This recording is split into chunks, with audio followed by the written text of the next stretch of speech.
오늘부터 이제 다니엘에 대해서 다니엘서 강의해요. 뭐 한다고요?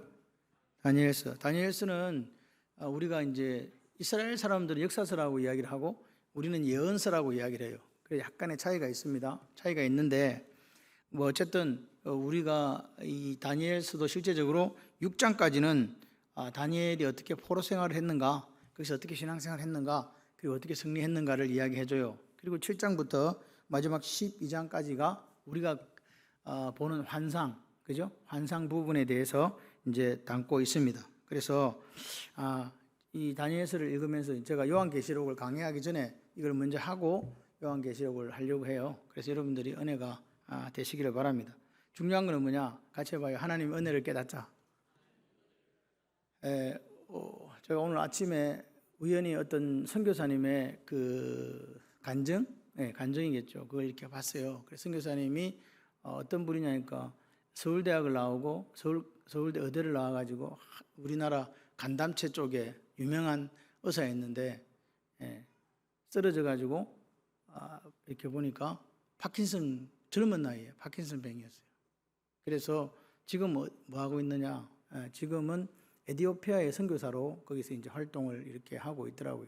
근데 그 선교사님이 한 이야기 중에서 제 마음에 그래. 그분이 그런 이야기를 해요. 고난은 잠시 지나가는 소나기와 같습니다. 그런 이야기를 하는 거죠. 그래서 그 양반한테 물었어요. 계획이 있습니까? 계획이 없대요. 지금은 많이 그럴 수도 없고 어떻게 할 수가 없잖아요. 그래서 하나님께서 하시는 대로 할 수밖에 없는 그런 마음을 이야기하더라고요. 저도 똑같아요. 저도 사실 계획이 없어요. 저는 뭐가 계획이냐? 말씀 전할 계획만 있어요. 하나님이 허락하시는 때까지 말씀을 전하고 여러분에서 기도해 주는 것밖에 없어요. 중요한 건 뭐냐? 말씀을 듣고 그 말씀을 내 마음에 받아들이고 결단하고 어떻게 살고 어떻게 살 것인가는 말씀을 듣는 각자에게 달려 있다는 거예요. 뭐 이렇게 사셔도 되고 저렇게 사셔도 돼요. 그런데 우리에게 시간은 그렇게 긴 시간인데 또 어떻게 보면 또 짧은 시간이기도 해요. 그래서 같이 한번 해보실래요? 잘 살자. 잘 사시기를 바라요. 잘 사는데 어떻게 사느냐? 행복하게 사시기를 바라요. 옆에 그 아내 되는 선교사님 사모님이 완전히 뭐 하늘이 무너지는 거였겠죠. 지금도 여전히 생의 마지막을 어떻게 가늠할 수 없는 그런 상황 속에서도 그냥 그 길을 그렇게 가고 있더라고요. 온누리교회에서 파송이 됐는데 온누리교회에서 선교비를 보내드리는 게 아니고 자비량으로 하고 있어요. 그래서 이제 거기 까마귀 이야기도 하고 뭐 이렇게 저렇게 하면 제가 들으면서 그래, 하나님께서 우리를 이 땅에 보내실 때는 분명한 목적과 계획이 있으신데 그 계획을 따라 잘 사는 사람이 돼야 되겠다. 아멘이십니까? 그렇게 되시기를 바라요. 내 생에 한절하게 어떨 때는 질병으로, 어떨 때는 실패로, 어떨 때는 상처로 이렇게 되어 있지만 뭐라고요? 잠시 지나가는 뭐라고요? 소나기 같은 거다. 그런데 분명한 사실은 아파도 또 실패해도 이 길을 계속 걸어가야 된다는 거예요. 언제까지요? 내 삶이 다하는 날까지요. 그래서 제일 중요한 거는 뭐냐? 여러분의 마음속에 두려움이 오면 안 돼요. 두려움이 오면요, 두려움이 와서 사람을 사실은 죽게 만들거든요. 두려움은 마귀가 주는 거예요. 두려워하지 마시고 뭐 질병 중에 있든지 또는 상황이 힘들고 어려워서 실패 중에 있든지 또는 사람과의 관계 속에 상처 중에 있든지 간에 뭐 하지 말자? 두려워하지 말자. 아프면 아픈 대로요. 그리고 실패했으면 실패하신 대로 또 상처가 있으면 상처가 있는 대로 주님이요. 그 선교사 중에 뭐 모르겠어요. 우리 사모는 어떻게 되면 제가 그랬어요. 하나님은 특별하신 분이에요. 우리가 특별한 게 아니고 하나님이 특별하신 분이라서 우리를 특별하게 살게 하신대요. 그게 참 마음에 들더라고요. 내가 특별해서가 아니라 내가 잘나고 내가 똑똑해서가 아니라 우리 아버지가 특별하신 분이라서 우리를 그죠? 특별하게 살게 하신다. 내게 있는 이런 여러 가지 것들이 하나님을 닮아가는 어쩌면 도구가 아닐까 하는 생각을 해요. 아플 때, 힘들 때, 어려울 때 하나님 우리 아버지라는 거, 아버지라는 그 자체가 저는 너무 좋아요. 언제든지 아버지라고 부를 수 있잖아요. 그죠? 아버지는 그냥 아버지예요. 아버지한테 가서 뭐 격식 차리고 이렇게 하지는 않지 않습니까? 그래서 하나님이 우리를 자녀 삼아 주셨고 우리가 하나님의 아버지고 우리가 하나님과 끊을 수 없는 관계라고 정말 믿고 그리고 그 하나님에 대한 아버지에 대한 상속권이 내게 있다고 믿는 분들은요 행복해요. 아멘이시죠? 그렇게 사시기를 바랍니다. 예. 언젠가 우리가 다 천국 한복판에서 만나요. 먼저 가신 분들 또 뒤따라오는 분들 뭐 할 것 없이 다 만나지 않겠습니까? 그럴 때 우리가 서로 만났을 때 부끄럽지 않았으면 좋겠어요. 부끄러운 구원을 받아가지고 만나는 것보다 만나서 뭐 부둥켜 안고 어떤 목사님은 그래요. 천국에는 뭐 알아보지도 못한다. 그럴 리가 없어요. 알아보지도 못할 정도로 그렇게 천국을 만들어 놓지 않습니다. 단지 천국은 천사들과 같아서 우리에게 있는 결혼이라든지 또는 생육하고 번성한 이런 거는 없어도 우리가 거룩한 몸으로 부활해서 알아봐요. 예? 내 남편 어떤 사모님이 막 울었대요. 천국 가면 남편을 못 알아본다 그래가지고 나 목사님 못 보면 어떻게 하냐고 막 그렇게 우신 사모님이 있다던데 걱정하지 마세요. 하나님이 그렇게 헐렁하신 분이 아닙니다. 하나님은 오늘 우리가 이 땅에 살면서 저는 이렇게 생각해요. 이 땅에서 행복하게 살다가 그 행복이 천국으로 가야 된다고 생각을 해요. 영원한 나라에. 맞습니까? 네, 그렇게 사시기를 바라요. 그래서 오늘도 비가 오든지 바람이 불든지 어떤 일이 생기더라도 나는 주님께서 걸어가신 이 길을 걸어갈 거야. 그런 각오와 결단이 저와 여러분이 있으면 좋겠습니다. 이 바벨론 유수라고 이야기하죠. 유수. 그러니까 저기 가가지고 포로되었다 이겁니다. 유수, 포로. 이거 3번 있었거든요. 이스라엘이 그냥 한꺼번에 다 잡아간 게 아니라 1차, 2차, 3차에 거쳐서 이제 바벨론으로 포로로 가게 됩니다. 그래서 오늘 우리 1절에 나오는 여호야김 3년 이게 BC 605년, 주전 605년이에요. 그래서 그 지금 여러분이 우리가 고대 근동을 좀 이해해 드릴 게 그 당시에 패권을 이렇게 다투고 있던 나라가 애굽하고 그리고 어디냐니까 바벨론입니다. 아수르는 이미 기울었고 그래서 바벨론하고 이제 실제적으로 애굽하고 이거 전쟁을 해야 되는데 이 지금 팔레스타인을 중심으로 이렇게 올라가가 하란을 거쳐 쭉 돌아가면 이제 그죠? 거기잖아요. 그렇기 때문에 애굽에서는 치고 올라올 수밖에 없고 바벨론에서는 어디요? 다시 돌아가지고 이쪽으로 치고 내려올 수밖에 없는 그런 상황 중에 있다. 그래서 이제 우리가 잘 아는 바벨론의 느부갓네살 왕이 지금 그쪽 위쪽 얼마나 많이 애굽왕 너고가 밀고 올라와가지고 거기서 갈그미스에서 우리 갈그미스라 말은 좀 많이 들었던 것 같아요. 세계사에 보게 돼. 갈그미스 전투에서 실제적으로 애굽하고 바벨론이 붙어가지고 애굽이 참패를 당합니다. 예. 그때부터 이제 바벨론 시대가 열리는 거예요. 애굽이 밀리기 시작했다. 애굽보다 큰 나라가 없다고 사람들은 생각했거든요. 애굽이 밀린 거예요. 그때 이제 여기 보면 여호야김을 이제 굴복시키고 1차로 성전에 있는 성전에 있는 기명이라는 건 성전에서 사용하고 있는 그릇들 이런 것들이거든요. 그걸 얼마를 가져갔다. 이제 요게 왜 가져갔는가 조금 설명을 드리고 그리고 그렇게 가져가면서 포로들도 붙잡아갔다. 이게 1차 바벨론 유수입니다. 그래서 이제 그 해에 그러니까 여기 605년에 주전 605년에 아버지 그러니까 자기 실제적으로 느부갓네살은 왕이 아니고 왕자였거든요. 아버지가 이름이 제가 보니까 나보폴라살 그 양반이 병으로 죽어요. 그래서 이제 왕이 계승하러 이제 가게 됩니다. 그래서 오늘 요 1절 2절은 1차 침공 때 1차 바벨론 유수됐던 이야기다. 이렇게 보시면 돼요. 그리고 여호야김은 이스라엘 유다의 20명의 왕이 있는데 요시야 계획을 했던 요시야 아시죠? 요시야 왕 아들 여호아하스 그다음이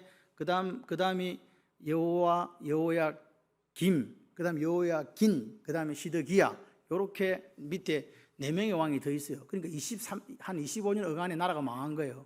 그래서 실제적으로 요아스 왕은 어떻게 됩니까? 요시야 왕은요 그 너고가 올라갈 때 어디서 막잖아요. 못 올라가게 싸워서 사실은 이 요시야 왕이 죽어요. 그래서 요시야 왕은 나라 멸망을 보지 않고 눈을 감습니다. 그리고 이제 그 아들 그다음에 손자 그리고 또 뭐 이렇게 왔다 갔다 이렇게 왕을 하면서 마지막 유다가 멸망하게 됩니다. 그 여호야김 이 왕은 엘리야김이었는데 그러니까 애굽이 이렇게 치러 올라가다가 여기 유대에 자기 마음에 안 드는 왕 있으면 폐위시키고 잡아가 버리고 바벨론이 내려오다가 마음에 안 들면 폐위시키고 우리 편 아니면 잡아가 버리고 뭐 이런 현상이라고 보시면 돼요. 올라가다 보니까 누구 이게 지금 여호아스 요시아의 아들이 왕으로 되어 있거든요. 그래서 그걸 잡아가 버리는 거, 너고가 잡아가 버리면서 왕을 시킨 사람이 이제 그 형제인 여호야김입니다. 여호야김을 이제 이렇게 왕으로 삼아놨어요. 그런데 이 여호야김이 뭡니까? 결국 바벨론을 또 배신하면 바벨론 당연히 쳐들어오게 돼 있죠. 이렇게 해서 이제 바벨론에서는 자기들 관습에 따라서 거기 신의 섬기는 각자 나라의 신이 있잖아요. 그 신전에 가서 기물을 갖고 와요.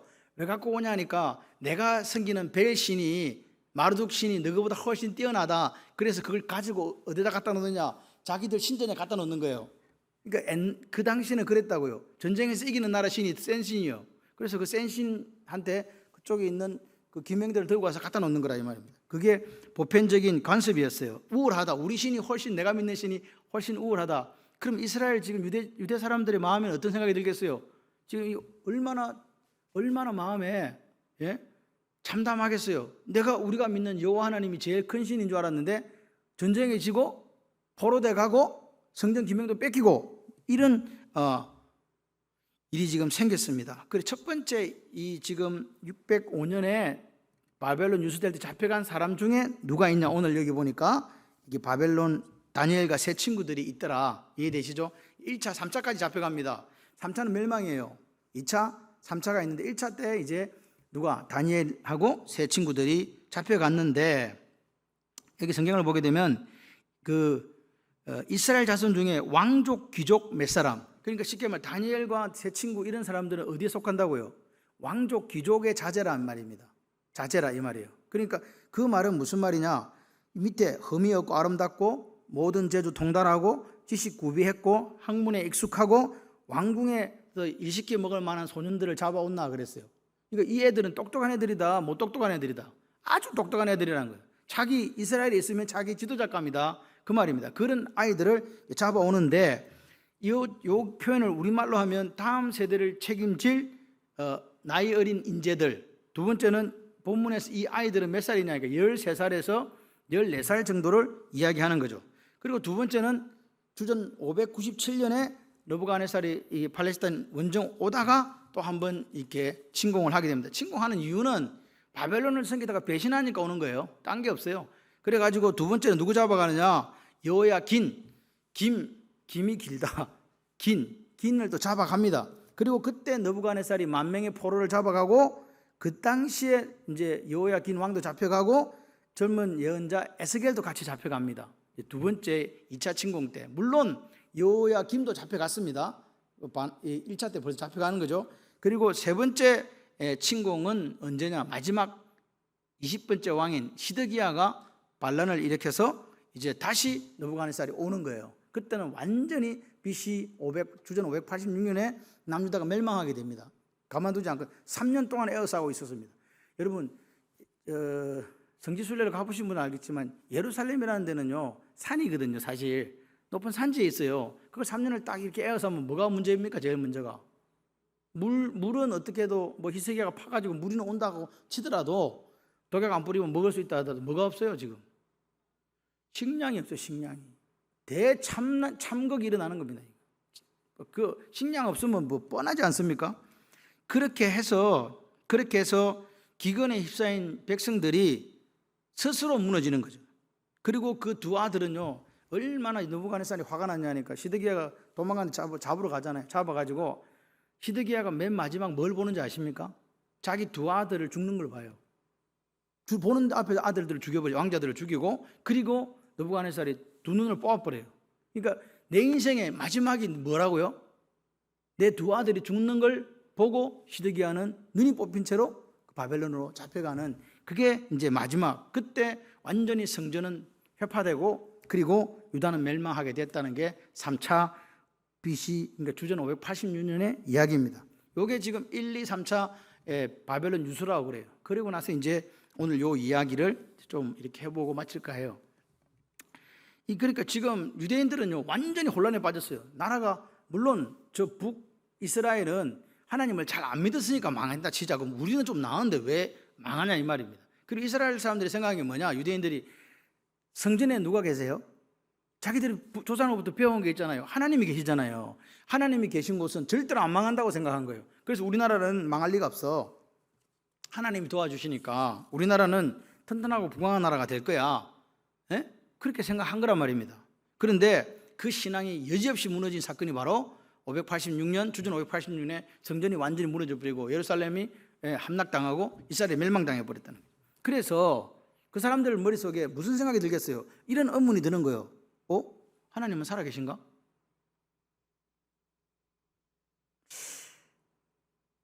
하나님 혹시 존재하지 않던 거 아니야? 없는데 우리가 지금 없는 허상을 지금 섬기고 있는 거 아니야? 라는 의심이 구름같이 일어났다고 하는 거죠. 그렇게 해서 이제 이 사람들이 잡혀왔습니다. 잡혀오면 이제 어떻게 되겠어요? 마음속에 지금 막 하나님이 죽은지 살았는지도 모르겠고 계신지 안 계신지도 모르는 상황에서 느부갓네살이 이제 아까 말한 그런 이제 친구들을 데리고 오는 거죠. 그런데 느부갓네살 왕은요 정복자거든. 정복자는 사람을 많이 죽여요, 적게 죽여요? 억수로 죽이거든요. 그런데 이제 데리고 와서는 느부갓네살은요 이 강압적으로 이렇게 나라들을 착취하는 정책을 취하지 않았어요. 당근 줘, 당근. 당근 줘, 당근. 당근을 줘요. 그러니까 길들이기 하는 거죠. 길들이기. 다니엘서 3장 7절 나중에 읽어보게 되면 다니엘과 세 친구를 제외하고는 모든 사람이 느부갓네살의 금신상에 절했다는 거예요. 하나님 외에는 우리는 다른 신을 섬기지 않습니다. 나 외에 다른 신을 섬기지 말라는 십계명을 들고 있는 유대인들이 다니엘과 세 친구 외에는 다 절을 했다는 거죠. 하나님 외에 딴 걸 섬겼다는 거죠. 이의도 제기하지 않고. 그러니까 뭐예요? 신앙의 변화가 온 거죠. 뭐였다는 거예요? 타협했다는 거죠. 그러니까 많은 사람들이 타협의 길을 걸어갔다는 거예요. 그러면 나도 어떻게 해야 돼요? 나도 살려면 그 길을 따라가면 편해요. 그런데 오늘 그렇지 않다는 이야기가 지금 다니엘서 1장에 나오고 있다니까요.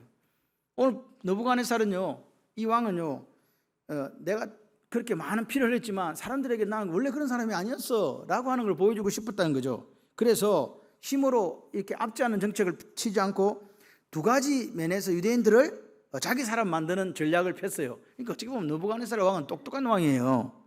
그런데 자 보세요. 중국에는 18세까지 종교의 자유가 없어요. 18세까지 종교를 못 믿어. 종교가 없어.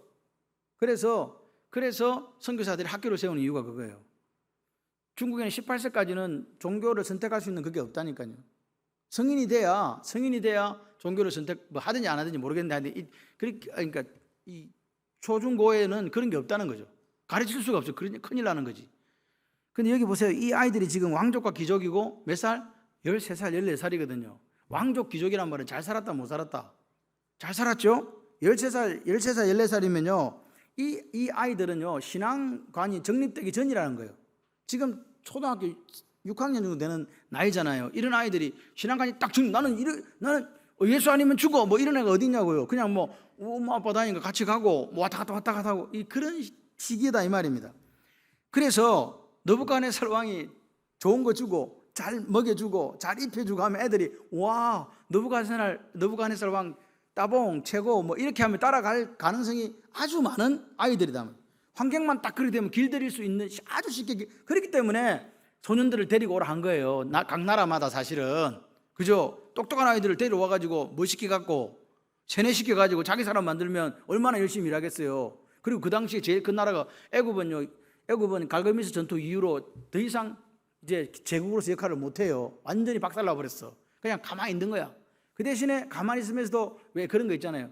부자가 망해도 3대는 간다 그래가지고 애굽이 망했는데 그래도 여전히 유대에다가 쑤시가지고 뒤에서 약간 그런 건 하지만 이제는 바벨론하고 1대1로 싸우지는 못하는 그런 상황입니다. 그렇기 때문에 아이들은요, 누구 말만 잘 들으면, 느부갓네살 왕만 말만 잘 듣고 잘만 크기만 하면 거기서 이제 떵떵거리면서 출세가 보장된 그런 아이들이었다 이 말입니다. 그래서 느부갓네살이 어떻게 했냐? 첫 번째, 세계관을 바꾸기 위해서 뭘 가르쳤냐니까 그 나라의 학문과 언어를 가르쳐 준 거예요. 아이들한테. 자, 우리나라 언어를 배워라. 여러분, 우리 할아버지들 일제 36년간 한글 썼습니까? 못 썼습니까? 이름도 개명했고 일본말 썼잖아요. 왜 일본 이름으로 만들고 일본말 썼습니까? 씨를 말리려고. 무슨 씨를 말리려고? 우리가 대한민국 사람이란 걸 모르게 하려고. 그런 거 아예 없게 하려고. 그래서 한국말을 못하니까 한국적인 세계관, 우리가 갖고 있던 사고관을 상실하게 되거든요. 이 아이들도 마찬가지예요. 14세 이전의 어린 나이에 지금 그 이스라엘 유다 말을 쓰지 않고 어느 나라 말을 쓴다? 바벨론 말을 쓰는 거죠. 그리고 학문도 가르쳐요.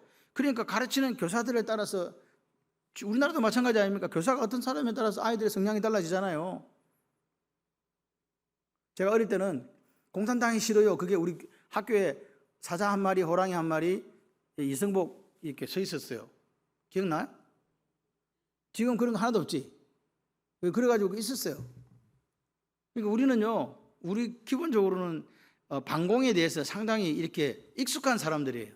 근데 지금 아이들은요, 반공이 뭔지도 몰라. 그러니까 지금 우리 친구들은요, 잘 먹고 잘 사니까요, 원래 우리나라가 잘 먹고 잘 산 줄 알아요. 그런 부분들이 있다. 그래서 보십시오. 가르치는 교사들의 말과 행동에 의해서 자연스럽게 이 아이들이 뭐 돼간다? 바벨론화 이제 돼가는 거예요. 이게 느부갓네살이 내어놓은 당근입니다. 그런데 거기서 그친 게 아닙니다. 학문과 이게 언어만 가르쳐 준 게 아니고 뭘 했어요? 왕이 먹는 진미를 먹게 했다는 거예요. 생각해봐. 잘 먹고 잘 살아. 좋은 거 배워줘. 자리도 보장해줘.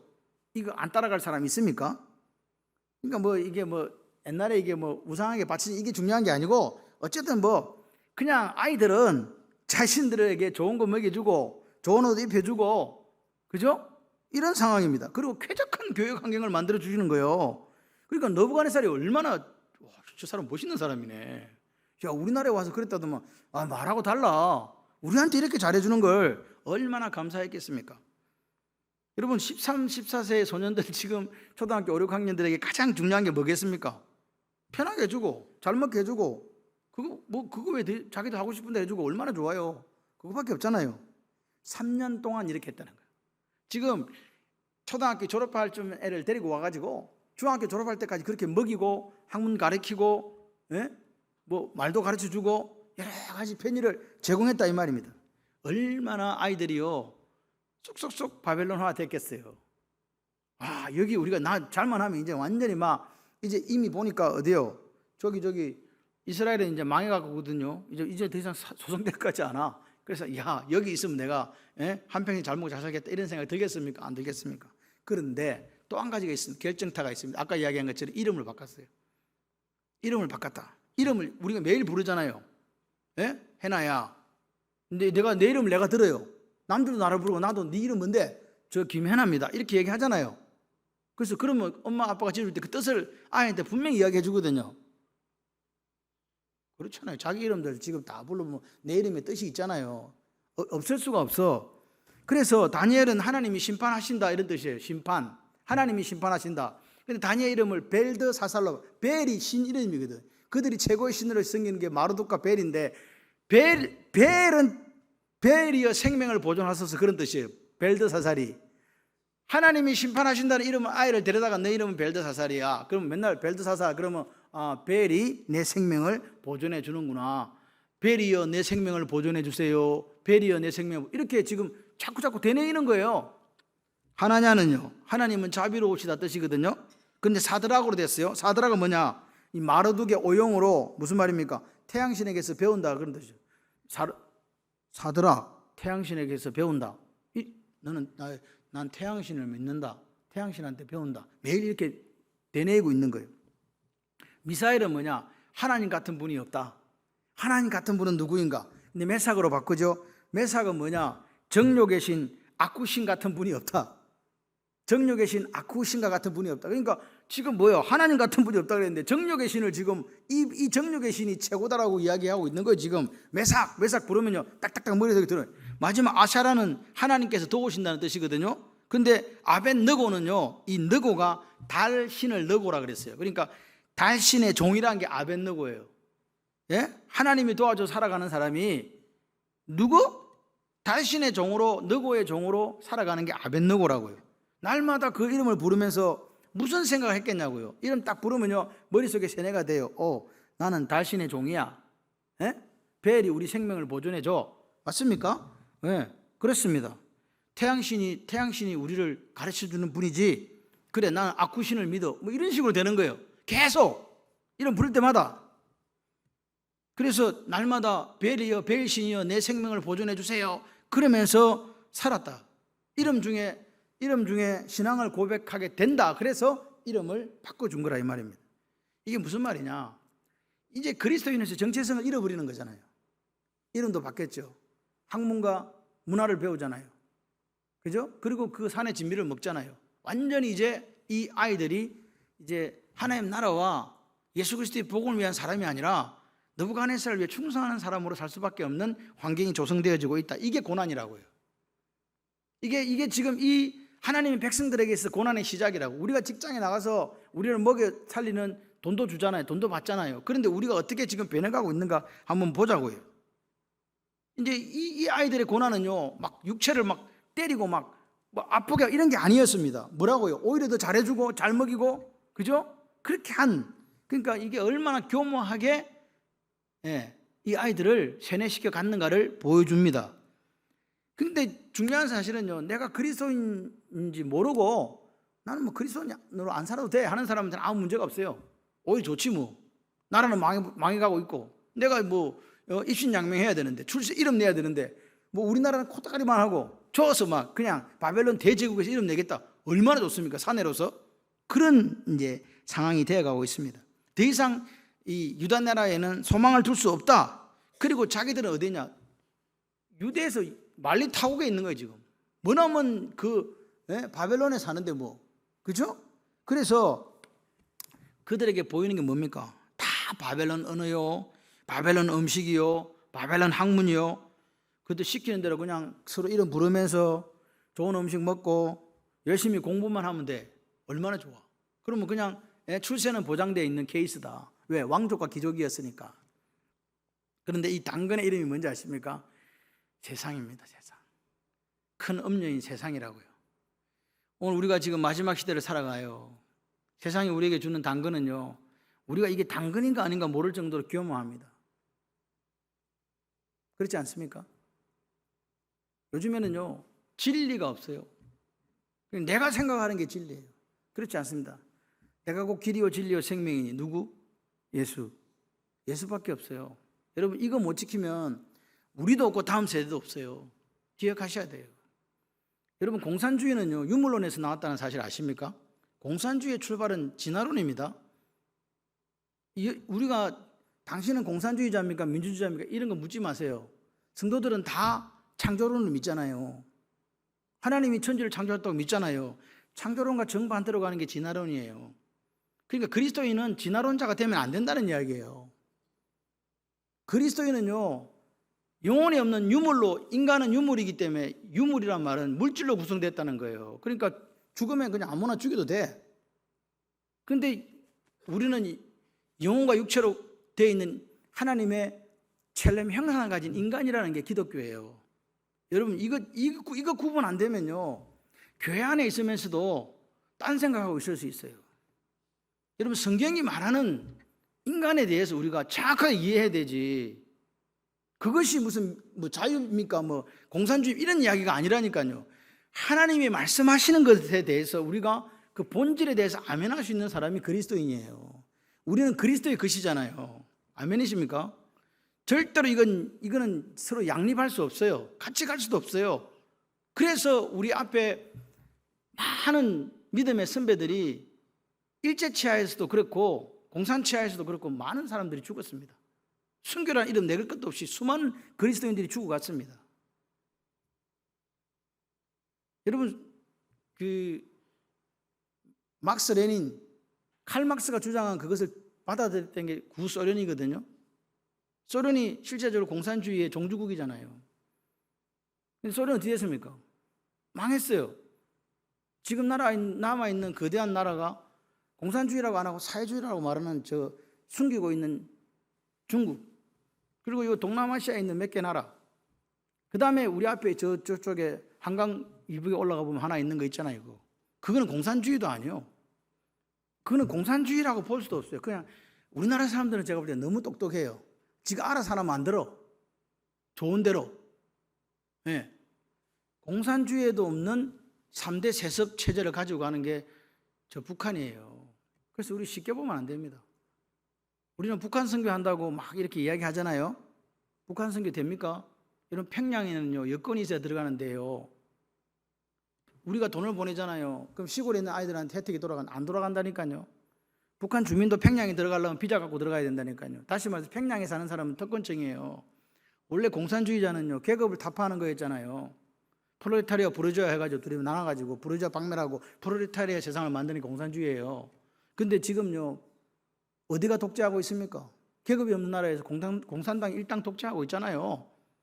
제가 이런 이야기 하면은 갑자기 무슨 이야기냐고. 여러분 오늘 우리가 말씀을 보면서 우리나라가 또 우리가 앞으로 갈 길이 뭐냐는 거죠. 여러분 자유는 성경에서 나왔습니다. 여러분 자유가 공산주의에서 나온 게 아닙니다. 착각하시면 안 돼요. 근데 우리나라가 저도 386이잖아요. 386 세대입니다. 386 세대. 여러분 저는 제일 안타까운 게 원래 가진 게 없는 사람은요 가진 게 없는 사람으로 살아야 돼요. 그래야 그 사람이 이념이 뚜렷한 거예요.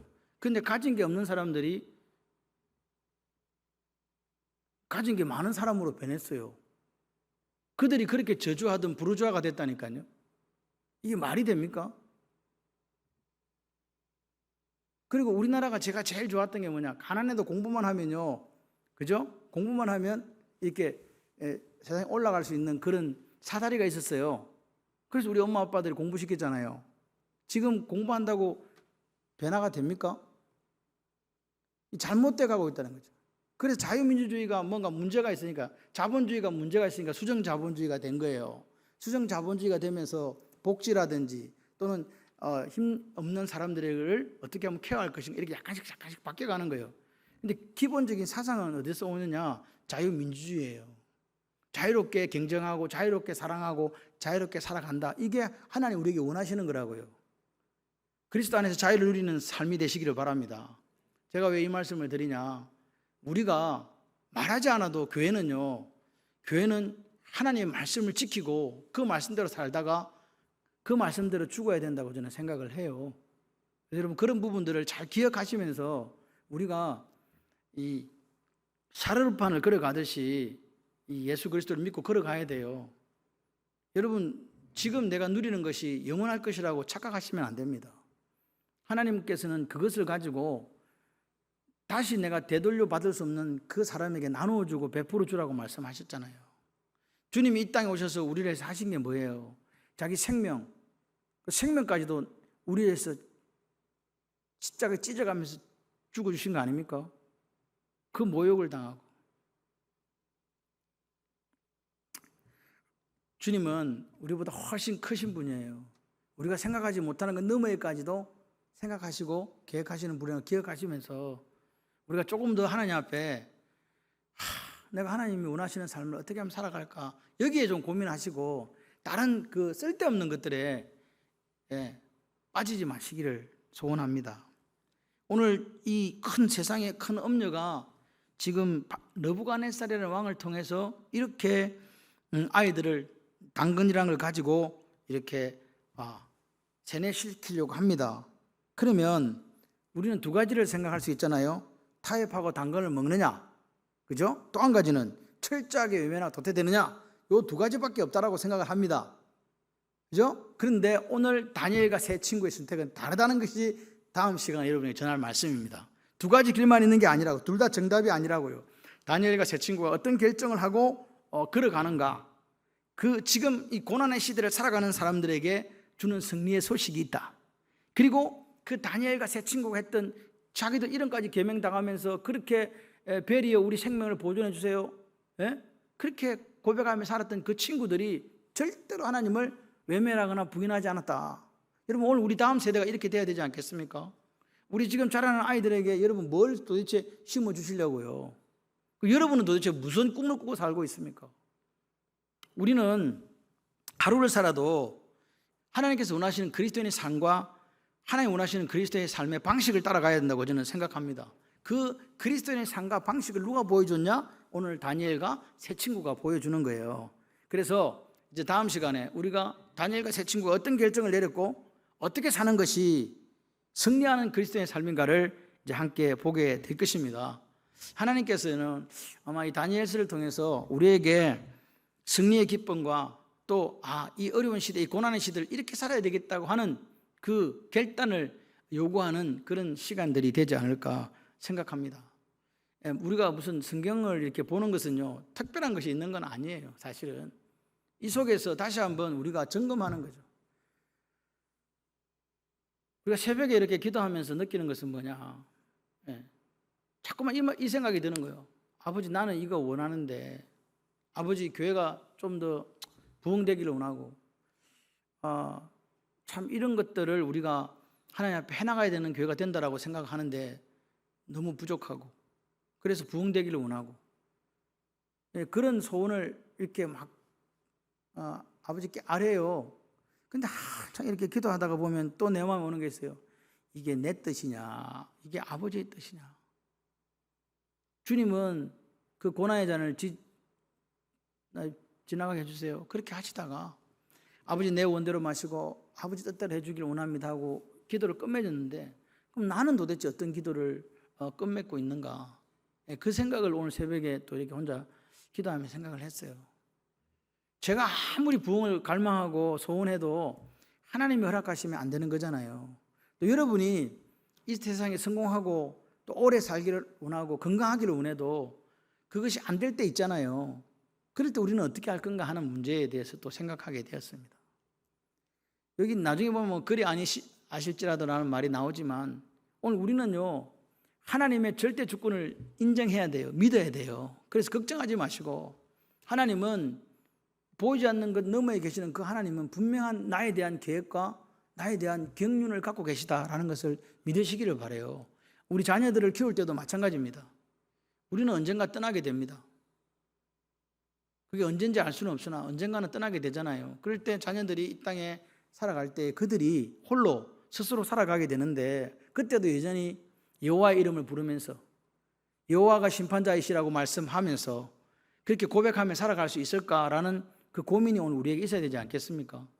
그냥 막 대충 살다가 예수도 대충 믿고 신앙생활도 대충 하고 그렇게 살다가 그냥 우리 생을 마감한다, 그렇게 생각하지 마시고, 불꽃처럼 살다가 예수 그리스도의 복음에서 나와 내 가정이 그렇게 살다가 주님 앞에 섰으면 좋겠다는 그런 작은 소망들이 우리 여러분 가운데 일어났으면 좋겠습니다. 그래서 내가 원하는 것 하나님 하나도 안 들어주셔도 그냥 감사하다고 그렇게 할 수 있다면 어떤 고난 속에서도 기쁨과 감사가 넘칠 줄 믿습니다. 제가 목사로서 이렇게 새벽에 기도할 때 마음이 아픈 것들은, 저희 교회에 암 환자도 계시잖아요. 날마다 새벽마다 하나님 앞에 부르짖어 기도하지만 여전히 아픈 모습을 이렇게 보고 여전히 힘들어하는 모습들을 볼 때 참 주의 종으로서 무력감을 느껴요. 사실은 그런 것들이 있습니다. 그래도 우리는 끝까지 기도합니다. 그래도 우리는 끝까지 주님이 걸어가신 이 길을 따라 걸어갑니다. 그래서 여러분, 오늘 다니엘과 세 친구를 통해 또 다니엘을 통해서 또 하나님께서 보여주신 환상을 통해서 다시 멋진 그리스도인, 승리하는 그리스도인의 삶을 살아가는 저와 여러분들이 되시기를 주님의 이름으로 축원합니다.